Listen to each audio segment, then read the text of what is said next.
আসসালামু আলাইকুম। Hi friends, আমি মাকসুদুর রহমান। আপনাদেরকে আমার ভিডিও টিউটোরিয়াল পক্ষ থেকে আবার আন্তরিক শুভেচ্ছা। আজ আপনাদেরকে আমি একটি নতুন বিষয় সম্পর্কে জানাবো, যেটি খুবই গুরুত্বপূর্ণ। আপনারা অনেকেই ম্যাক ব্যবহার করে থাকেন। অনেকেই মনে করেন যে ম্যাক ব্যবহার করলে ভাইরাস ধরার সম্ভাবনা একেবারেই কম। আসলে তাদের জন্য মূলত এই টিউটোরিয়ালটি। এখানে আমি আপনাদেরকে একটি খুব গুরুত্বপূর্ণ বিষয় সম্পর্কে শেয়ার করব, যা আপনাদেরকে আরও সতর্ক হতে সাহায্য করবে। তো চলুন আসলে দেখে আসা যাক যে আপনাদের জন্য ম্যাকের বিষয়ে আমি যে জিনিসটি তৈরি করেছি তা এক পলক দেখে এসে আমরা তা বোঝার চেষ্টা করব। Mac virus.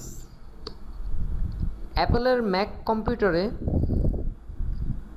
ক্ষতিকর এক ধরনের সফটওয়্যার বা ভাইরাসের খোঁজ পেয়েছেন নিরাপত্তা বিশেষজ্ঞরা।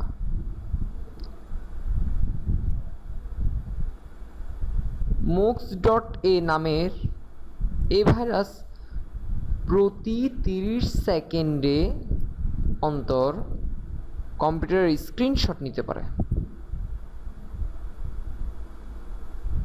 এছাড়া ছবি, ভিডিও, ডকুমেন্ট সহ দরকারি তথ্য হাতিয়ে নিতে পারে। অ্যান্টিভাইরাস নির্মাতা কাসপারস্কি ল্যাবের গবেষক স্টেফান উডসলফ এই তথ্য জানিয়েছেন। কাসপারস্কি ল্যাবের বিশেষজ্ঞরা সতর্ক করে বলেন, ভাইরাসটি কম্পিউটারে টাইপ করার সময় পাসওয়ার্ড সহ স্পর্শকাতর তথ্য হাতিয়ে নিতে পারে। এই ভাইরাসটি দূর থেকেই কম্পিউটারের নিয়ন্ত্রণ নেওয়ার সুযোগ করে দিতে পারে সাইবার দুর্বৃত্তদের।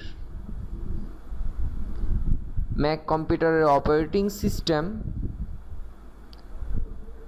OS X-এর নিরাপত্তা ত্রুটির বিষয়টি ইতিমধ্যে ব্যবহারকারীদের দুশ্চিন্তায় ফেলেছে। সাধারণত পিসির চেয়ে ম্যাক কম্পিউটার ভাইরাসের আক্রমণ কম হয় বলে ধারণা করা হয়। এর আগে একবার ম্যাক কম্পিউটারে এই ধরনের ভাইরাস আক্রমণ করেছিল দুর্বৃত্তরা। বিশেষজ্ঞরা বলেন, অনলাইনে অপরিচিত কোনো লিঙ্কে ক্লিক করলে কিংবা ক্ষতিকর বিজ্ঞাপনের মাধ্যমে এই ভাইরাসটি চলে আসতে পারে। প্রাথমিকভাবে এই ভাইরাস একবার ইনস্টল হয়ে গেলে তা থেকে সুরক্ষা পাওয়া বেশ কঠিন।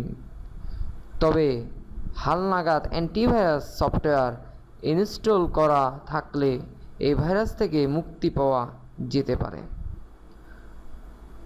আশা করি বন্ধুরা আপনারা বুঝতে পেরেছেন ম্যাক ভাইরাস কতটা ভয়ঙ্কর।